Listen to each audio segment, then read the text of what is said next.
Drawing comparisons. So why are the body corporate fees so large in comparison to similar townhouse complexes with similar amenities? And the broad question of why are the fees at this building higher than any other building in the area? So drawing comparisons between buildings is very difficult because no two buildings are alike. Each development is set up by the developer. It's usually custom designed. It has a specific number of units or lots in it, and those are all different. The way it's landscaped is quite different or can be quite different. And in addition to the physical differences, there are differences in how the building is set up legally. So some buildings, the body corporate has more involvement in the building. It pays for more things and it does more maintenance. And consequently, the levies are higher because the body corporate is spending more money. So that can be a trap to think about, my levies in my townhouse complex are higher than next door.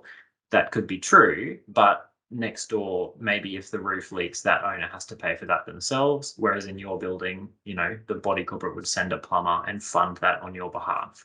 So it's very difficult to compare. The other element that has an impact on that is the number of lots sharing the cost.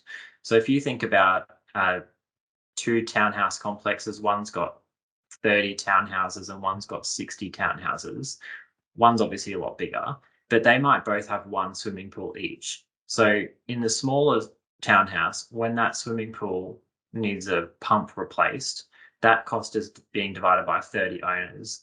Whereas in the larger one, it's got one swimming pool, the same pump is divided by 60 owners. So each owner pays double in the smaller complex because there's just less people to share the cost. So that has a big impact as well. And people tend to say to us, it's in a small building, why are the costs so high? But in a small building, the costs are divided among fewer people. So the cost might be smaller, but something that is a fixed cost. So lodging the income tax return costs a set amount of money, no matter how big the building is. In a really large building, that cost is divided by a lot of people and becomes a minuscule amount. Whereas if you've only got 3 or 4 owners in your building, you're paying much, much more for the same service because it's not based on the size of the building. It's just a set fee.